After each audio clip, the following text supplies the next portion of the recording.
ಸರಿ ಹಾಕು, ನಿನ್ಗೊಂದು ಒಳ್ಳೆ ಹುಡುಗ ಸಿಗ್ತಾನೆ. ಆಲ್ರೆಡಿ ಮದ್ವೆ ಆಗಿ ನನ್ ಗಂಡ ಬೇರೆಯವ್ರ ಜೊತೆ ಓಡೋಗಾಯ್ತು. ಒಂದ್ 10 ರೂಪಾಯಿ ಇದ್ರೆ ಹಾಕಮ್ಮ. ಇಲ್ಲ ಸ್ವಾಮಿ, ಮುಂದೆ ಹೋಗಿ. ಹಾಕಮ್ಮ, ನಿನಗೊಂದು ಒಳ್ಳೆ ಗೌರ್ಮೆಂಟ್ ಜಾಬ್ ಸಿಗುತ್ತೆ. ನಾನು 8ನೇ ಕ್ಲಾಸೇ ಫೈಲು, ನಾನು ಓದೇ ಇಲ್ಲ. ಸರಿ ಹಾಕು, ನಿನಗೊಂದು ಒಳ್ಳೆ ಹುಡುಗ ಸಿಗ್ತಾನೆ. ಆಲ್ರೆಡಿ ಮದ್ವೆ ಆಗಿ ನನ್ ಗಂಡ ಬೇರೆಯವ್ರ ಜೊತೆ ಓಡೋಗಾಯ್ತು. ಕೊಡುಮಗ್ಲೆ, ಭಗವಂತ ಬಿಸ್ನೆಸ್ ಅಲ್ಲಿ ಒಳ್ಳೆ ಲಾಭ ಕೊಡ್ತಾನೆ ನಿನಗೆ. ನಮ್ ಫ್ಯಾಮಿಲಿನೇ ಫುಲ್ ಸಾಲದಲ್ಲಿ ಮುಳುಗೈತೆ. ಕೊಡಮ್ಮ, ನಿಮ್ಮ ಅಪ್ಪ ತುಂಬಾ ಖುಷಿಯಾಗಿರ್ತಾರೆ. ನಮ್ಮಪ್ಪ ಜೈಲಲ್ಲಿ ಇದ್ದಾನೆ. ಕೊಡಮ್ಮ, ನಿನ್ ತಂಗಿ ಆದ್ರೂ ಫುಲ್ ಖುಷಿಯಾಗಿರ್ತಾಳೆ. ನನ್ ತಂಗಿ ಜೊತೆಗೆ ನನ್ ಗಂಡ ಓಡೋಗಿರೋದು. ಅಲ್ಲಮ್ಮ, ಒಂದ್ 15 ರೂಪಾಯಿ ಇದ್ರೆ ಹಾಕೋ. 15 ರೂಪಾಯಿ ಇಷ್ಟೊಂದ್ ದೊಡ್ಡ ಅಮೌಂಟ್ ಸಡನ್ ಆಗಿ ಕೇಳ್ಬಿಟ್ರೆ ಹೆಂಗೆ? ಸರಿ, ಏನ್ ನಿಂಗೆ 15 ರೂಪಾಯಿ? ಏನಿಲ್ಲ, ಒಂಚೂರು ಬಿರಿಯಾನಿ ತಿನ್ಬೇಕನ್ಸ್ತಿತ್ತು, ಅದಕ್ಕೆ ಹೋಟ್ಲ್ ಹೋಗೋಣ ಅಂತ. 15 ರೂಪಾಯಿ ಬಿರಿಯಾನಿನ ಪಕ್ಕ ಬಹು ಬಿರಿಯಾನಿ ಇರ್ತದೆ. ತಿನ್ಬೇಡ, ನೀನ್ ಹೋಗ್ಬಿಡ್ತೀಯ. ಆಮೇಲೆ ಮೊದ್ಲೇ ನೀನ್ ಬೇರೆ ನಾಯಿ ತರನೇ ಆಡ್ತಿರ್ತೀಯ. 15 ರೂಪಾಯಿ ಬಿರಿಯಾನಿ ಎಲ್ಲ ಕೊಡೋಣ. ಹತ್ರ ಆಲ್ರೆಡಿ 50 ರೂಪಾಯಿ ಐತೆ. ಶಶಾಂಕ್ ಹತ್ರ 20 ರೂಪಾಯಿ ಹಾಕ್ಸ್ಕೊಂಡಿದೀನಿ. ನೀನೊಂದ್ 15 ರೂಪಾಯಿ ಹಾಕ್ಬಿಟ್ರೆ ಆರಾಮಾಗಿ ಹೋಗಿ ತಿನ್ಕೊ ಬರ್ಬೋದು ಅಂತ. ನನ್ನ ಹತ್ರ ಎಲ್ಲ ಅಷ್ಟೊಂದ್ ದೊಡ್ಡ ಅಮೌಂಟ್ ಇಲ್ಲ. ಇಲ್ಲ, ಒಂದ್ ಕೆಲಸ ಮಾಡು, ಶಶಾಂಕ್ ಇರೋ 20 ರೂಪಾಯಿ ನೀನ್ ನನ್ಗೆ ಹಾಕ್ಬಿಡು. ನಾನು ಇಲ್ಲಿ ಹೋಗ್ಬಿಟ್ಟು ಒಂದ್ ಬೋಂಡಾ ಬಜ್ಜಿ ತಿನ್ಕೊಂಡ್ಬಂದ್ಬಿಡ್ತೀನಿ. ನೀನ್ ಹತ್ರ 20 ರೂಪಾಯಿನೂ ಇಲ್ವಾ ಇವಾಗ? ಇಲ್ಲ. ಹೆಂಗಿರುತ್ತೇಳೋ, ಇದ್ದಿದ್ ಕಾಸಲ್ಲಿ ಅವಳಿಗೆ ಕೊಡ್ತಾ ಇದ್ದಲ್ಲಪ್ಪ. ನಾವ್ ಕಡೆ 1 ರೂಪಾಯಿ ಇಲ್ಲ ಮಚ್ಚ, ಲೋನ್ ಐತೆ, ಸಾಲ ಐತೆ ಅಂತ ದಿಂಗ್ತಿದ್ದೆ. ಅವಳು ನಮ್ಮ ಹತ್ರ ಮಾಲ್ ಗಿಲ್ಗೆಲ್ಲ ಕರ್ಕೊಂಡು ಹೋಗ್ಬಿಟ್ಟು 10,000 ಆರಿಸ್ತಿದ್ದೆ. ಕೊನೆಗೋಳ್ ಬೇರೆ ಹುಡುಗನ್ ಜೊತೆ ಓಡೋಗ್ಬಿಟ್ಲು. ಹೊಟ್ಟೆ ಎಷ್ಟು ಉರ್ಸ್ತಾವ್ರು. ಅದ್ ಸರಿ, ನಿಮ್ದು ಬ್ರೇಕಪ್ ಹೆಂಗಾಗಿದ್ದು? ಅಯ್ಯೋ, ಏನ್ ಕೇಳ್ತೀಯ ಮಚ್ಚ, ಇದೇ ತರ ಚೋಳಿ ಚೋಳಿ ವೆದರ್ ಇತ್ತಾ? ಅವಳು ಫೋನ್ ಮಾಡಿ ಬಿಸಿ ಬಿಸಿ ಕಾಫಿ ಕುಡಿಸ್ತೀನಿ ಮನೆಗ್ ಬಾ ಅಂತ ಕರೆದ್ಲಾ. ನಾನು ಹೋದೆ, ಆಟ ಶುರು ಆಯ್ತಿದಂಗೆ ಮುಗ್ದೋಗ್ಬಿಡ್ತು. ಏನ್ ಮಾಡ್ತೀಯ? ಅದು ಸರ್, ಅದು ಸ್ಯಾಲರಿ ಇನ್ಕ್ರಿಮೆಂಟ್ ಬಗ್ಗೆ ಮಾತಾಡ್ಬೇಕಾಗಿತ್ತು ಸರ್. ಹಾ ಸರಿ, ಇವೆಲ್ಲ ಮಾತಾಡೋಣ. ಹೇಳಿ ಜೀವನ್, ಏನ್ ಎಕ್ಸ್ಪೆಕ್ಟ್ ಮಾಡ್ತಾ ಇದ್ಯಾ? ಈ ಸತಿ ಪರ್ಫಾರ್ಮೆನ್ಸ್ ಕೂಡ ಚೆನ್ನಾಗಿದೆ, ಕೆಲ್ಸನೂ ಆನ್ ಟೈಮ್ ಆಗ್ತಾ ಇದೆ. 2-3% ಸ್ಯಾಲರಿ ಹೈಕ್ ಆಗಿದ್ರೆ ಚೆನ್ನಾಗಿರೋದು ಸರ್. ಫಸ್ಟ್ ನಿನ್ ಬೆಲೆ ಎಷ್ಟಿದೆ ತಿಳ್ಕೋ ಜೀವನ್. ಬರೀ 2%, 3% ಕೇಳ್ತಾ ಇದ್ಯಾ? ನಿನ್ ಮಿನಿಮಮ್ 50% ಆಗ್ಬೇಕು. ಇವತ್ತೇ 50% ಹೈಕ್ ಮಾಡ್ತೀನಿ, ಸರಿನಾ? Thank you sir. ಆಫೀಸಿಗೆ ಯಾವ್ದ್ರಲ್ಲಿ ಬರ್ತೀಯ ಜೀವನ್? ಸರ್, ಅದು ಬೈಕಲ್ಲಿ ಬರ್ತೀನಿ. ಏನ್ ಜೀವನ್, ಈ ಪೊಲ್ಯೂಷನ್ ಅಲ್ಲಿ ಗಾಡಿನ ಕಾರಲ್ಲಿ ಬರಬೇಕು ನೀನು? ತಡಿ, HR ಹತ್ರ ಮಾತಾಡ್ಬಿಟ್ಟು ಆಫೀಸ್ ಕಡೆಯಿಂದ ನಿನ್ಗೊಂದು ಕಾರ್ ಕೊಡಿಸ್ತೀನಿ. Thank you sir, thank you so much sir. ನಾನು ನಿಮ್ಮ ಮಿಂಡ್ರುಗುಡ್ದವನು ಅನ್ಕೊಂಡಿದ್ದೆ. ನನಗೆ ನಿನ್ ಖುಷಿ ಅಷ್ಟೇ ಮ್ಯಾಟ್ರ್ ಆಗೋದು. ಖುಷಿಯಾಗಿದೆಯಾ ತಾನೆ? Thank you so much sir. Thank you. ಹೆಂಗೆ ಹೇಳಿ ಸರ್? ನಾನು ನಿಮ್ನ ಹಗ್ ಮಾಡ್ಬೇಕು ಸರ್, ಹಗ್ ಮಾಡ್ಬೇಕು ಸರ್. Love you sir. ನಾನು ನಿಮ್ನ ಹಗ್ ಮಾಡ್ಬೇಕು ಸರ್. ಸರ್, ನಾನು ನಿಮ್ನ ಹಗ್ ಮಾಡ್ಬೇಕು ಸರ್. ಸರ್, ಯುರೋಪ್ ಅಲ್ಲಿ ಬಿಸಿಲು 42 ಡಿಗ್ರಿ ಹೋಗಿ ಏತ್ಕೊಂಬಿಟ್ಟವ್ರೆ. ಇಲ್ಲಿ ಬೆಂಗಳೂರಲ್ಲಿ ನೋಡ್ರೆ ಮಳೆಗಾಲದಲ್ಲಿ ಬಿಸಿಲು ಬರ್ತೈತೆ, ಬಿಸಿಲುಗಾಲದಲ್ಲಿ ಮಳೆ ಬರ್ತೈತೆ. ಈಗಲೇ ಒಂದ್ 3 ದಿವಸ ಮುಂಚೆ ಬಿಸಿಲು ಮುಕ್ಕಾರ ಹೊಡಿತಾ ಇತ್ತು, ಇವಾಗ ನೋಡ್ರೆ ಸಡನ್ ಆಗಿ ಚಳಿ ಐತೈತೆ. ಇವ್ರುಗಳು 42 ಡಿಗ್ರಿಗೆ ಏತ್ಕೊಂಬಿಟ್ಟವ್ರೆ. ಅದೇ ಇಲ್ಲ, 42 ಅಲ್ಲ 50 ಡಿಗ್ರಿ ಆದ್ರೂ ಮಟ್ಟ ಮಧ್ಯಾಹ್ನ ಬಿಸಿ ಬಿಸಿ ಟೀ ಕುಡಿಯೋದು ಮಾತ್ರ ಮಿಸ್ ಮಾಡಲ್ಲ. ಇವ್ರ ಕಡೆ ಬಿಸಿಲಿಗೆ ರೋಡ್ ಕರ್ಗೋಯ್ತೈತೆ, ಟ್ರಾಫಿಕ್ ಲೈಟ್ ಕರ್ಗೋಯ್ತೈತೆ, ಶೂಸ್ ಗಳು ಕರ್ಗೋಯ್ತೈತೆ, ರಬ್ಬರ್ ಗಳು ಕರ್ಗೋಯ್ತೈತೆ. ಅವ್ನ ಅಜ್ಜಿ ಏನ್ ದೇಶನ ಐಸ್ ಕ್ರೀಮ್ ಆಯ್ತು ಬಿಸಿಲು ಕರ್ಗೋಕೆ. ಸರ್ಕಾರ ಇವ್ರಿಗೆ ವಾಟರ್ ಟ್ಯಾಂಕ್ ಕಳಿಸ್ತವ್ರೆ, ಐಸ್ ವಾಟರ್ ಕಳಿಸ್ತವ್ರೆ, ಸ್ನಾನ ಮಾಡ್ಕೊಂಡು ತಣ್ಣಗಿರಿ ಅಂತ. ಅದೇ ಸರ್ಕಾರ ನಮ್ ಕಡೆ 50 ಡಿಗ್ರಿ ಹೋಗ್ಬಿಟ್ರೆ ಕರೆಂಟ್ ಕಟ್ ಮಾಡ್ತಾರೆ. ಏನಾಗದೆ ಟ್ರಾನ್ಸ್ಫಾರ್ಮ್ ಸಡನ್ ಆಗಿ ಡಮ್ಮನ್ ಬಿಡುತ್ತೆ. ಪಕ್ಕ ಸರ್ಕಾರ ಸಪೋರ್ಟ್ ಮಾಡ್ತಾ ಇರ್ತಿದ್ರು. ಇದೇ ಗ್ಯಾಪ್ ಅಲ್ಲಿ ಫ್ರೆಂಡ್ ಫೋನ್ ಮಾಡ್ಬಿಟ್ಟು ಕರೆಂಟ್ ಹೋಗೈತೆ, ಬಾ ಟೀ ಕುಡಿಯೋಕೆ ಹೋಗೋಣ ಅಂತಾನೆ ಮಿಂಡ್ರಿ ಗುಡ್ದವನು 42 ಡಿಗ್ರಿ ಏತ್ಕೊಂಡ್ಬಿಟ್ಟವ್ರೆ. ಅಲ್ಲ ಟ್ರಾಫಿಕ್ ಪೊಲೀಸು ಬಿಸಿಲು ಜಾಸ್ತಿ ಆದ್ರೆ ಜನ ಆರಾಮಾಗಿ ಓಡಾಡ್ತವ್ರ ಅಂತ ನೋಡ್ಕೊಂತ ಇರ್ತಾರೆ. ನಮ್ ಕಡೆ ಪೊಲೀಸು ನಂಬರ್ ಪ್ಲೇಟ್ ಹೆಲ್ಮೆಟ್ ಹಿಡಿತಾ ಇರ್ತಾರೆ. ಇಲ್ಲೆಲ್ಲ ಬಿಸಿಲಿಗೆ ರೈಲ್ವೆ ಟ್ರ್ಯಾಕ್ ಇರ್ತೈತೆ, ಟ್ರೈನ್ ಹೋಗಲ್ವಂತೆ, ಟ್ರೈನ್ ನಿಲ್ಸ್ಬಿಟ್ಟವ್ರೆ. ನಮ್ ಕಡೆ ಸುನಾಮಿ ಬಂದು ಕೊಚ್ಕೊಂಡು ರೈಲ್ವೆ ಟ್ರ್ಯಾಕ್ ಅಲ್ಲಾಡೋದಿಲ್ಲ, ಟ್ರೈನ್ ಮಾತ್ರ ಹೋಗ್ತಾನೆ ಇರುತ್ತೆ. ಇವ್ರುಗಳು 42 ಡಿಗ್ರಿ ಏತ್ಕೊಂಡ್ಬಿಟ್ಟವ್ರೆ. ಅಂಕಲ್, ಈ ಐಫೋನ್ 15 2 ವರ್ಷಕ್ಕೆ ಮುಂಚೆ ಇಸ್ಕೊಂಡಿತ್ತು, ಇವಾಗ ಮಾಡ್ಬೇಕು 15,000. ಏನೋ ಲೇ ಮಿಂಡ್ರಿ, 1 ಲಕ್ಷ ಕೊಟ್ಟಿಸ್ಕೊಂಡಿದ್ದೀನೋ 15,000 ಕೇಳ್ತಾ ಇದೆಯಲ್ಲ. 85% ಲಾಸ್ ತಿಕ್ಕಾಗುರಿತಾ?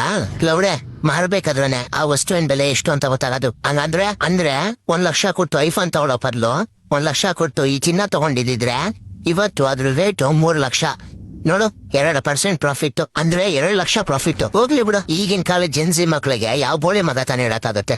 ಅಂಕಲ್, ಅದೇ ನೀವು 1 ಲಕ್ಷ ಕೊಟ್ಟು ಈ ಚಿನ್ನ ತಗೊಳ್ಳೋ ಬದಲು ಒಂದ್ ಐಫೋನ್ ತಗೊಂಡು ನೀವು ಕಂಟೆಂಟ್ ಮಾಡಿ ಇವಾಗ ನನಗೆ ಹೇಳಿದ್ರಲ್ಲ ಬುದ್ಧಿನ, ಅದನ್ನೇ ಇನ್ಸ್ಟಾಗ್ರಾಮ್ ಅಲ್ಲಿ ಹಾಕಿದ್ರೆ ಇವಾಗ 25 ಲಕ್ಷ ದುಡಿಬೋದಿತ್ತು ನೀವು. ಅಂದ್ರೆ 100% ಪ್ರಾಫಿಟ್. ಹೋಗ್ಲಿ ಬಿಡಿ, ನಿಮ್ಮಂತ ಮಿಂಡ್ರುಗಳವ್ರು ಯಾರು ಹೇಳ್ತಾರೆ? ಲೌಡೆ, ಅದೇ ದುಡ್ಡನ್ನ ಈ ಸೆಕೆಂಡ್ ಹ್ಯಾಂಡ್ 10,000 ಒಂದು ಪ್ಲೇಸ್ ಎಲ್ಲ ದುಡ್ಬಿಟ್ಟೆ.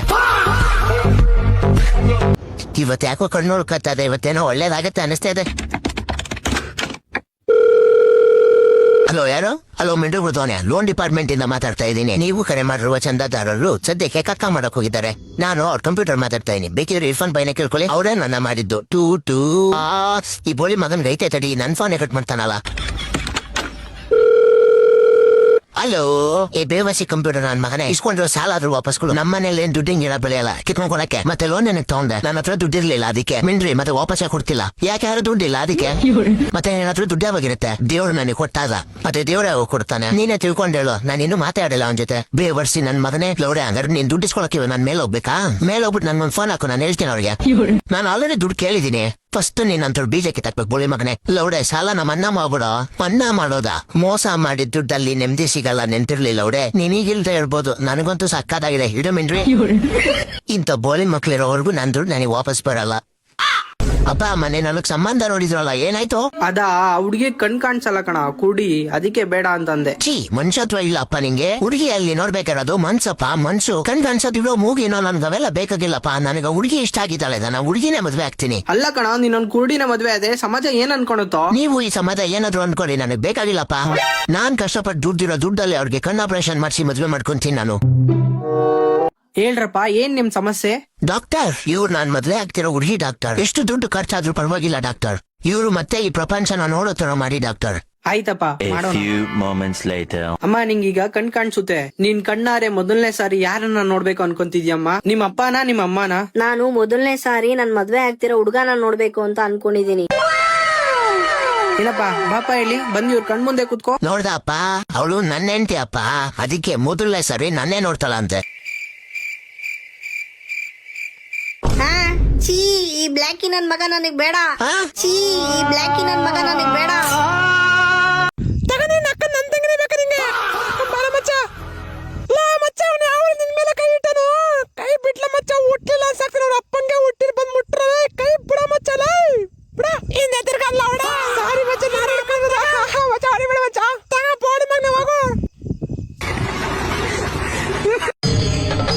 ಸ್ವಾಮಿಗಳೇ, ಮಣ್ಣು ಕೇಳಿರಲ್ಲ ತಾಮಂದಿ. ತಂದ ಮಗು ಕೊಡು. ಇದೆ, ಇಲ್ಲೊಂದು ಸಮಸ್ಯೆ ಖಂಡಿತ ಇದೆ. ನಿಮ್ಮ ಏನಾಗ್ತಿದೆ ಅಂತ ಗೊತ್ತಾ ಮಗ ನಿಂಗೆ? ಏನಾಗ್ತಿದೆ ಸ್ವಾಮಿಗಳೇ? ನಿಮ್ ಹೆಂಡತಿ ನಿಮ್ ಪಕ್ಕದ ಮನೆಯವನ ಹತ್ರ ಸಂಬಂಧ ಹಿಡ್ಕೊಂಡವಳೆ. ನಿಂಗ್ ಆಗೈತಲ್ಲ 4 ಮಗು, ಅದ್ ನಿಂದಲ್ಲ, ನಿಮ್ ಪಕ್ಕದ ಮನೆಯವ್ರದ್ದು. ಅಷ್ಟೇ ಅಲ್ಲ, ಇನ್ ಸ್ವಲ್ಪ ದಿವಸದಲ್ಲಿ ನಿಮ್ ಹೆಂಡತಿ ನಿಮ್ ಪಕ್ಕದ ಮನೆಯವ್ರ ಜೊತೆ ಓಡೋಗ್ಬಿಡ್ತಾಳೆ. ಸ್ವಾಮೀಜಿ, ಇದೆಲ್ಲ ನಿಮ್ಗೆ ಹೆಂಗ್ ಗೊತ್ತಾಯ್ತು? ನೀನೇ ತಂದಿಲ್ಲ ನಿಮ್ ಮನೆಯಿಂದ ಮಣ್ಣು, ಇದ್ರಿಂದ ಎಲ್ಲ ಗೊತ್ತಾಗ್ಬಿಡ್ತು ನಂಗೆ. ಅರೆ ಸ್ವಾಮೀಜಿ, ಇದ್ ನಾನ್ ನಿಮ್ ಮನೆಯಿಂದ ತಂದಿದ್ದು. ಹೊಟ್ಟೆ ಎಷ್ಟು ಉರ್ಸ್ತಾವ್ರೋ ಆ ಪಕ್ಕದ ನೋಡಿದ್ರೆ. ಮಚ, ನಾನ್ ಪೊಲೀಸ್ ಆಗ್ಬೇಕು ಅನ್ಕೊಂಡಿದೀನಿ. ಯಾಕೆ? ಯಾಕಂದ್ರೆ ಸಮುದ್ರದಲ್ಲಿ ಅಲೆಗಳ್ನ ಯಾರೋ ಪರ್ಮಿಷನ್ ಇಲ್ದಿರ ಕಳಿಸ್ತಾವನೆ. ಅವ್ನ್ ಯಾರು ಅಂತ ಕಂಡಿಡ್ದು ಹಿಡಿತೀನಿ ನಾನು ಅವನ್ನ. ಹೌದು ಮಚ, ಅಷ್ಟು ಅಲೆಗಳು ಬರ್ತಿದಾವೆ ಅಂದ್ರೆ ಅವ್ರು ಯಾರೋ ಮೋಸ್ಟ್ಲಿ ಜಾಸ್ತಿ ಜನನೇ ಇರ್ತಾರೆ. ಅವ್ರನ್ನ ಪಕ್ಕ ಹಿಡ್ಕೊ ನೀನು. ಮತ್ತೆ ಎಳ್ನೀರೊಳಗಡೆ ನಮ್ಗೆ ಯಾರಿಗೂ ಹೇಳ್ದಿರ ಯಾವನೋ ನೀರ್ ತುಂಬಿಸ್ತಾವನೆ. ಅವ್ನ್ ಯಾರೋ ಅಂತ ಕಂಡಿಡಿಬೇಕು. ಹೌದು ಮಚ, ಎಳ್ನೀರ್ಗೆ ಸಣ್ಣ ತೂತು ಮಾಡ್ದಿರೋದ್ ನೀರ್ ತುಂಬಿಸ್ತಾವ್ರೆ ಅಂದ್ರೆ ಅವ್ರು ಯಾರೋ ಪಕ್ಕ ಸೈಬರ್ ಕ್ರಿಮಿನಲ್ಸ್ ಆಗಿರ್ತಾರೆ. ಅವ್ರನ್ನಂತೂ ಬಿಡಕ್ಕೆ ಹೋಗ್ಬೇಡ. ಮತ್ತೆ ಒನ್ಸ್ ಅಪಾನ್ ಎ ಟೈಮ್ ನಮ್ ತಾತನವ್ರ ಕಾಲದಲ್ಲಿ ಕಣ್ಣಿಗೆ ಗಾಳಿ ಕಾಣಿಸ್ತಿತ್ತಂತೆ. ಆದ್ರೆ ಅದನ್ನ ಯಾರ ನಮ್ಗೀಗ ಕಾಣಿಸ್ದಂಗ್ ಮಾಡ್ಬಿಟ್ಟವ್ರೆ. ಅವ್ರು ಯಾರೋ ಅಂತ ಕಂಡಿಡಿದು ಹಿಡಿತೀನಿ ನಾನೀಗ. ಹೌದು ಮಚ, ಒನ್ಸ್ ಅಪಾನ್ ಎ ಟೈಮ್ ನಿಜವಾಗ್ಲೂ ಕಣ್ಣಿಗೆ ಗಾಳಿ ಕಾಣಿಸ್ತಿತ್ತು. ಆ ಗಾಳಿನೇ ಕಣ್ಣಿಗೆ ಕಾಣಿಸ್ದಂಗ್ ಮಾಡ್ಬಿಟ್ಟಿದಾರಂದ್ರೆ ಅವ್ರು ಯಾರೋ ಪಕ್ಕ ಮಾಟ ಮಂತ್ರ ಮಾಡೋರೆ ಆಗಿರ್ತಾರೆ. ಅದಕ್ಕೆ ನೀನ್ ಅವ್ರನ್ನ ಗಟ್ಟಿಯಾಗಿ ಈ ಕೆಲಸ ಮಾಡೋದಕ್ಕಿಂತ ಎಲ್ಲರೂ ಭಿಕ್ಷೆ ಬೇಡದ್ ಬೆಟರು.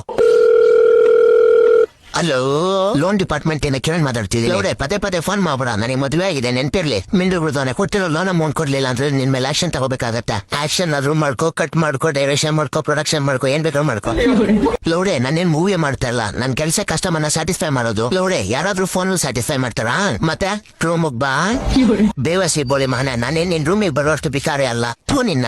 ಹೌದಾ, ಇದೇ ಕಂಪ್ನಿಲಿ ನನಗೆ 15,000 ಕೊಡ್ತಾರೆ ಮಿಂಡ್ರುಗುಡ್ದಾನೆ ಒಂದು ನೈಟ್ಗ. ಲೋ, ಅದ್ ನಾನ್ ಮಾಡೋ ಕೆಲ್ಸಕ್ಕೆ ಸ್ಯಾಲ್ರಿ ಕೊಡೋದು ಕಣೋ. ಆದ್ರೂ ನಿನ್ ಮಿಂಡ್ರಿ ಮುಖಕ್ಕೆ 15,000 ಕೊಡ್ತಿರೋ ಜಾಸ್ತಿನೇ ಆಯ್ತು. ಲೋಡೆ, ಅಕಸ್ಮಾತ್ ಲೋನ್ ಅಮೌಂಟ್ ನೀನ್ ಕ್ಲಿಯರ್ ಮಾಡ್ಲಿಲ್ಲ ಅಂದ್ರೆ ನೋಟಿಸ್ ಕೊಟ್ಟು ಪೊಲೀಸ್ ಅವ್ರನ್ನ ಕಳಿಸ್ಬೇಕಾಗತ್ತೆ. ಪೊಲೀಸ್ ಅವ್ರನ್ನೆಲ್ಲ ಕಳಿಸ್ಬಿಡ. ಮತ್ತೆ 500 ರೂಪಾಯಿ ಇಲ್ಲ 1,000 ರೂಪಾಯಿ ಕೊಡ್ತೀನಿ, ನೀನೇ ಬಾ. ಬೇವರ್ಸಿ ನನ್ನ ಮಗನೇ, ಕಾಲ್ ಎಲ್ಲ ರೆಕಾರ್ಡ್ ಆಗ್ತದೆ, ಡಬಲ್ ಮೀನಿಂಗ್ ಎಲ್ಲ ಮಾತಾಡ್ಬೇಡ. ಹೌದಾ, ಮಾತಾಡ್ತಿರೋದೆಲ್ಲ ರೆಕಾರ್ಡ್ ಆಗ್ತಾ ಇದೆಯಾ? ಸರಿ, ಹಂಗಾದ್ರೆ ನೀನ್ ಡೈರೆಕ್ಟ್ ಮನೆಗೆ ಬಾ, ಮನೇಲಿ ಮಾತಾಡೋಣ. ಗುರು, ಈ ಕೆಲ್ಸಾನೇ ಬೇಡ ಗುರು. ಇವ್ನ್ ಯಾರೋ ದುಡ್ಡು ಕೇಳೋಣ ಅಂತ ಹೋದ್ರೆ ನನ್ನೇ ಕೇಳ್ತೋನೆ. ಮಿಸ್ ಆದ್ರೆ ಪ್ಯಾನ್ ಬಿಚ್ಕೊಂಡು ಅಲ್ಲಿ ಹೊಡ್ಕೊಂಡ್ಬಿಡ್ತಾನೆ. ಬೋಳಿ ಮಗನೇ, ಜೀವನದಲ್ಲಿ ಒಂದೇನ್ ಬಿಡ್ಕೋ, ಯಾವ ಕೋರ್ಟು ಕೂಡ ನನ್ನ ನಿಲ್ಸಕ್ಕಾಗಲ್ಲ. ಮಿಂಡ್ರುಗುಡ್ದೋನೆ ನಿನ್ನ ಸಾಯಿಸ್ತೀನಿ ನೋಡು. ಟಿಕಾ ಮುಚ್ಚಪ್ಪ, ಆಯ್ತು. Order order order order. Low, ಈ ಮಿಂಡ್ರುಗುಡ್ದೋನ್ ಅದೇನ್ ಬೇಕು ತಂದ್ಕೊಟ್ ಸಾರ, ಅವಳಿಂದ ಆರ್ಡರ್ ಆರ್ಡರ್ ಅಂತ ಸಾಯ್ತೋನೆ. ಲೋಡೆ, ಇಲ್ಲಿಂದ ಸುದ್ದಿಗೆ ಬೀಸಿದ್ರೆ ಅಟ್ಟಿಕೋದೊಳಗೆ ಹೋಗ್ಬೇಕು. ನಿಮ್ಮಿಬ್ರು ಚರ್ಚೆ ಶುರು ಆಗ್ಲಿ. ಮಹಾಪ್ರಭು, ನೀವೇನ್ ಆ ಮನುಷ್ಯನ ನೋಡ್ತಾ ಇದೀರಾ? ಅವನು ಸಾಮಾನ್ಯವಾದ ಮನುಷ್ಯ ಅಲ್ಲ. ಮಿಂಡ್ರಿ, ಸಾಮಾನ್ಯವಾದ ಮನುಷ್ಯ ಅಲ್ಲ. ನಾನೇನ್ ತಿಗ್ದಿಂದ ನಡೀತೀನ, ನಾನು ಕಾಲಲ್ಲೇ ನಡೆಯೋದು. ಮಿಂಡ್ರಿ, ಹಂಗಂದ್ರೆ ನೀನ್ ಮನುಷ್ಯ ಅಲ್ಲ, ರಾಕ್ಷಸ ಅಂತ ಹೇಳ್ತಾ ಇದೀನಿ. ಈ ಬೋಳಿ ಮಹನ್ ಕೇಸ್ ನನ್ ಕೈಯೆಲ್ಲ ಕೊಟ್ರು. ಹೇಳು ವಿನಿತ್ ನ ಏನಕ್ಕೆ ಸಾಯ್ತೆ ನೀನು? ಅವನು ನನ್ನ ಹೆಂಡತಿ ಹತ್ರ ಮುತ್ಕೊಡಿಸ್ಕೊಂಡ, ಅದಕ್ಕೆ ನೋಡಿದ್ರ ಮಹಾಪ್ರಭು ಈ ಮಿಂಟ್ರಿ ಬೆಳಿ ಮುತ್ಕೊಟ್ಟಿರೋದಕ್ಕೆ ಸಾಯಿಸೋನ ಅವನ್ನ. ಫಸ್ಟ್ ಮುತ್ಕೊಡಿಸ್ಕೊಂಡ್ಬಿಟ್ಟ, ಆಮೇಲೆ 200 ರೂಪಾಯಿ ರೇಟ್ ಮಾತಾಡಿತ್ತು, 100 ರೂಪಾಯಿ ಮಾತ್ರ ಕೊಡ್ತಾನೆ. ಮಿಂಟ್ರಿ ಏನ್ ಹೇಳ್ತಾ ಇದ್ಯಾ? ನಿನ್ ಹೆಂಡತಿ ಮೇಲೆ ದುಡ್ಡು ಇಸ್ಕೊಂಡು ಮುತ್ಕೊಡ್ತಾವ, ಹಂಗಾದ್ರೆ ನಿನ್ನ ಹೆಂಡತಿ ಏನಾದ್ರು ಫ್ರೀಯಾಗಿ ಕೊಡ್ತಾಳ? ಬನ್ನಿ ಸರ್ ನಾವಿರೋಣ. ಬೋಳಿ ಮಗನೇ ಬಂದೆ ಇರು, ನನ್ನ ಮಗ ನನ್ನ ಹೆಂಡತಿ ಬಗ್ಗೆ ಮಾತಾಡ್ಕ್ಯಾ?